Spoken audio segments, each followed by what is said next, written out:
Dear students, already I have taught you the first law of thermodynamics. In the first law of thermodynamics, we have seen an important concept called as the enthalpy. What is enthalpy? Enthalpy is nothing but the heat content. So let us see the enthalpy change for the various process in this video. So first let us see the enthalpy change for the different types of reaction and the phase transition. So first the standard heat of formation. You know what is formation?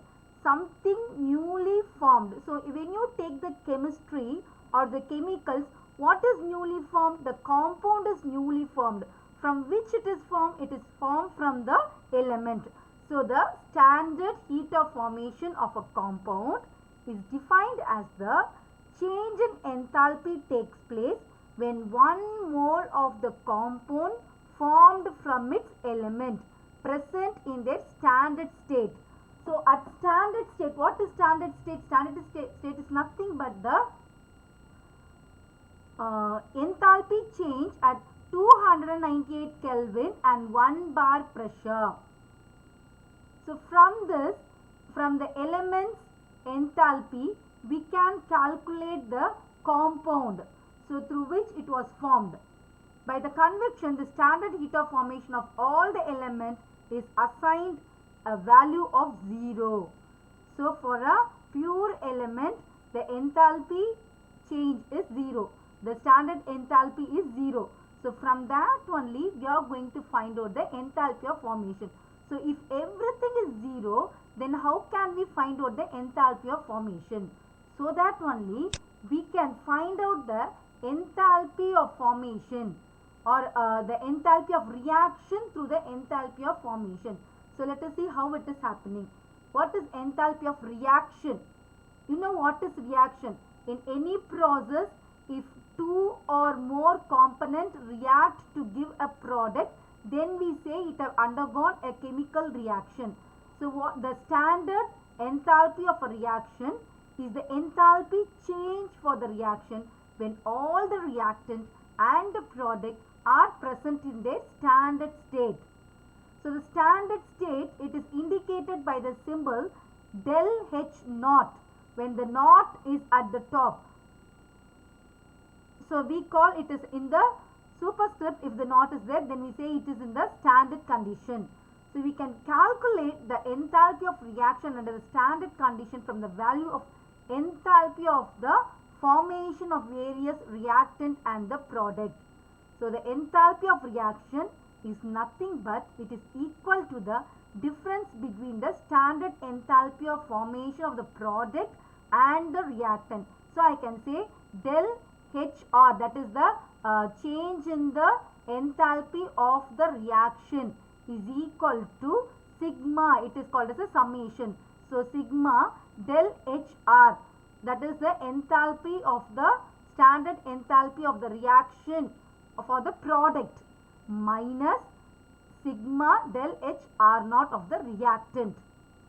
So in general, if I take a reaction, A amount of A reacts with B amount of B to give C amount of C and D amount of D. So for this reaction, the enthalpy of the reaction will be equal to the sigma del F naught of product minus sigma del F naught of the reactant. That is equal to C into del HF naught C plus D into del HF naught D minus then for the reactant A del HF naught of reactant A plus B del HF naught for the reactant B. So from that we can find out the enthalpy of the reaction. Now let us see the heat of combustion. That is how to find out the enthalpy of combustion. So what is combustion? Combustion is nothing but burning with oxygen. So the heat of combustion of a substance is defined as the enthalpy change of a system when 1 mole of the substance completely burnt in excess of air or oxygen.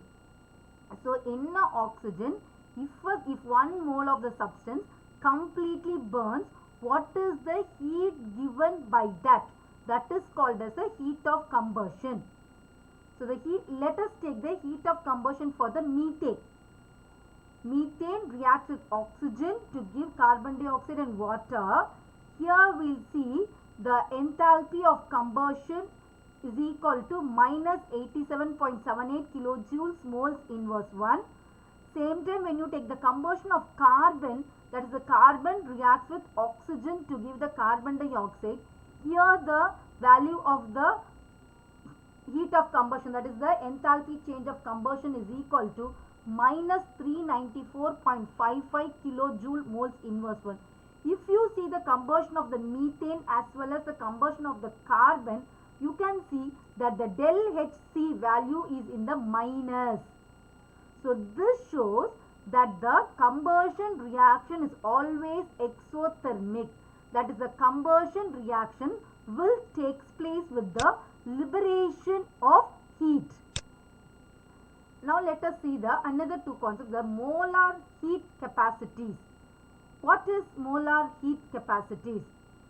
So when I take for the moles, then the heat capacity I can call as a molar heat capacity. So let us see the definition for that in the next slide. So when a heat Q is supplied to the system, the molecules in the system absorb the heat. So when the molecules absorb the heat, what happens? The kinetic energy will be increases. What is the kinetic energy? The kinetic energy means the energy in the movement. So when the heat is increased, when the heat is supplied to the system, then the molecules will absorb the heat and the kinetic energy of the substance or the kinetic energy of the system will increase. So this increase in heat will lead the temperature of the system to increase from one temperature, that is T1, to the temperature T2. So I find out, or we find out, the increase in temperature is directly proportional to the heat absorbed and it is inversely proportional to the mass of the substance. That is, Q is directly proportional to the amount of heat absorbed and it is inversely proportional to the mass of the substance.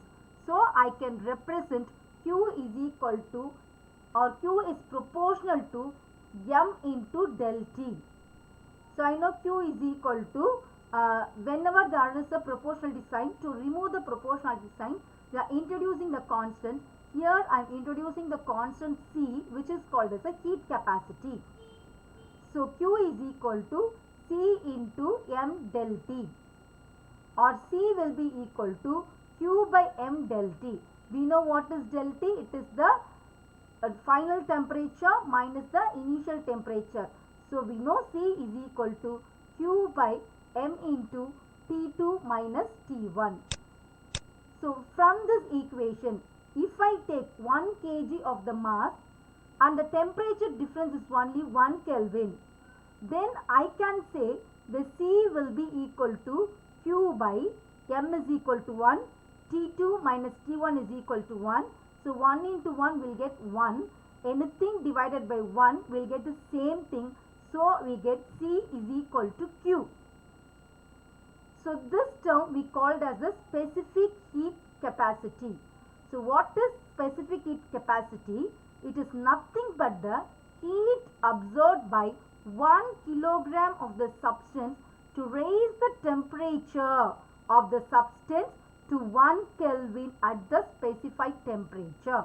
So if I raise the temperature to 1 Kelvin, the amount of heat required by the 1 kilogram of the substance to raise the temperature to 1 Kelvin is called as a specific heat capacity. Suppose instead of 1 kilogram of substance, if I take 1 mole of the substance, we already know what is meant by 1 mole. 1 mole is nothing but it contains the Avogadro number of the substance.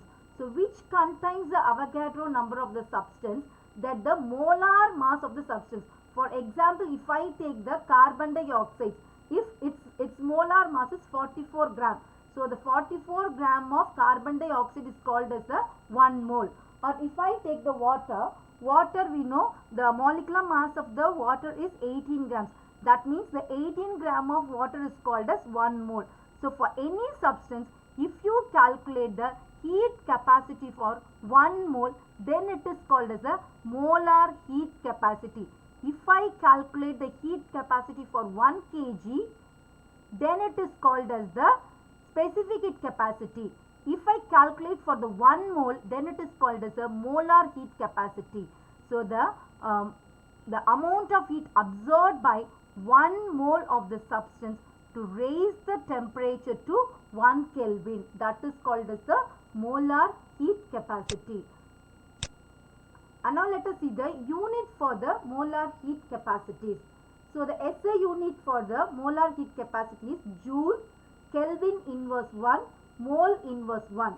We can express the molar heat capacity by keeping either the volume as constant or the pressure as constant, so that we will get the two terms, that is CV and CP, where CV is called as the molar heat capacity at constant volume and CP is called as the molar heat capacity at constant pressure.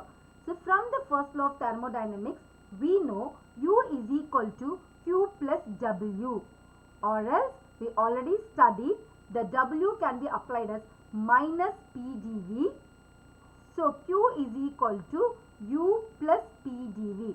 When I keep the Q one side and when I take the minus PdV to the other side, I will be getting Q is equal to U plus PdV. So now two terms are the pressure term as well as the volume term is there. So let me partially differentiate this equation with temperature, with respect to temperature at constant volume, so that my dV will become 0. So I will get, because the partial differentiation, I have to say that is dou. So dou Q by dou T at V, because we are differentiating for constant volume.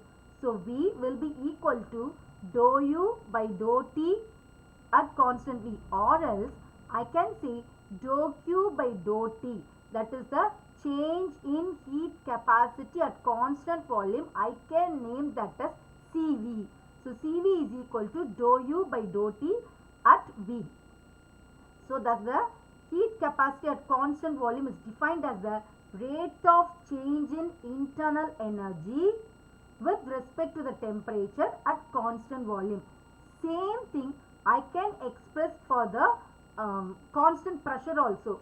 If I take the constant pressure, then I find out that the molar heat capacity at constant pressure is the rate of change of enthalpy with respect to the temperature at constant pressure. Like this, I have not explained that, so you can just notice or you can remember the Cp value. Now let us see some of the application of the heat of combustion. So this heat of combustion is helping us to find out the heat of formation. So here I have explained you that with an example. So since the heat of combustion of organic compounds can be determined with the calculate the heat of formation. For example, you can take, let us calculate the heat standard enthalpy of formation of a methane. Here the values given are the enthalpy of combustion. For the hydrogen on combustion, it is giving the value minus 285.8 kilojoules mole inverse 1, and oxygen on combustion it is giving minus 393.5 kilojoules mole inverse 1, and the methane it is giving minus 890.4 kilojoules moles inverse 1. So from the enthalpy of combustion value of these three, how we are going to find out the enthalpy of formation of the methane? Let us see that now. So let me first write the thermochemical equation of the methane, formation of methane. You know what is thermochemical equation? Thermochemical equation should contain the reaction, the stoichiometric reaction, that is a balanced reaction with at what phase it is, you have to indicate in the side, and then you have to show the enthalpy change also in that. So let me write the reaction. Carbon reacts with hydrogen to give methane. This is the formation of methane reaction. Here I don't know what is the formation enthalpy is. What is the heat of formation of the reaction?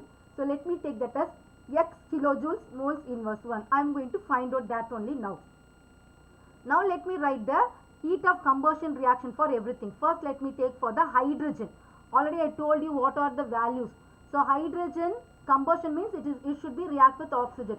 So hydrogen reacts with oxygen. It is taking half oxygen. So my value is water I am getting, and del H value is minus 285.8 kilojoules mole inverse 1. When you take for carbon, carbon reacts with oxygen to give carbon dioxide, and its value is also noted, which I already told you. And the methane reacts with oxygen to give the carbon dioxide and the water. When you see these three reactions, when you see the first reaction, not the first reaction, second reaction, you have off oxygen. So you will find little bit difficult to calculate that. So what let me do? Let me completely multiply that term by 2. So I will be getting 2 hydrogen reacts with 1 oxygen to give 2 water molecule. Same time I have to multiply the del H value also with 2. So don't forget that. So since the methane is the product required, so let me see whatever I am going to take. So when I cancel these equations, the carbon dioxide reacts with water. When I take this reaction, the carbon dioxide reacts with water to give methane and the oxygen. Here's the del H naught values plus 890.4 kilojoules moles inverse 1. So in order to get the equation 1 from the remaining, if I want to get the carbon plus 2 hydrogen gives methane, for this reaction I have to multiply the equation 2 into 2 plus equation 3 and 4. If I add these equations, I will be getting x is equal to minus 285.8 into 2, that is the second equation, plus minus 393.5 plus 890.4. The answer I am getting is minus 74.7 kilojoules. So from this we understood the energy required for the formation of the 1 mole of the methane is minus 74.7 kilojoules mole inverse 1. So children, from the data given for the heat of formation, from the heat of combustion, we have find out the heat of formation of the methane. Like this only we have to find for the other thing. So like this you will be getting in your problems. Now let us see the calculation, how to calculate the calorific value of the food and fuel. What is calorific value? When you take something, it will be burning inside our body to give the energy, that we called as the calorific value. So the calorific value is defined as the amount of heat produced in calories or joules when 1 gram of the substance is completely burnt. So it is expressed in terms of the joule kilogram inverse 1, or usually it is expressed in calories gram inverse 1. Now heat of solution. What is heat of solution? You know what is solution. How the solution is formed? When a substance is dissolved in a solvent, that is called as a solution. So what is the heat of solution? It is defined as the change in enthalpy when 1 mole of the substance dissolved in a specified quantity of the solvent at the given temperature. Following this, let us see what is the heat of neutralization. Let us see what is the heat neutralization. When an acid reacts with the base, then it will give a salt and the water. That is called as a neutralization reaction. So the heat of neutralization is defined as the change in enthalpy when 1 gram equivalent of an acid is completely neutralized by 1 gram equivalent of the base, or vice versa in a dilute solution. Here I have given the example with the hydrochloric acid and the sodium hydroxide. when the aqueous hydrochloric acid reacts with the aqueous sodium hydroxide, it will give the sodium chloride and water. And its Delh value is minus 57.32 kilojoules. Not only for this, when you take the heat of neutralization of a strong acid and a strong base, it is always around minus 57.32 kilojoules. Why it is happening so? When you take a strong acid and a strong base, it will completely ionize. When it ionizes, what is the product it is going to give? It is going to give a salt. Along with the salt, it is going to produce the hydrogen ion and the hydroxide ion, which together we called as a water molecule. So we find out the neutralization, that is when a hydrogen ion and the hydroxide ion combines, they will give the water. Always their Delh value is equal to minus 57.32 kilojoules.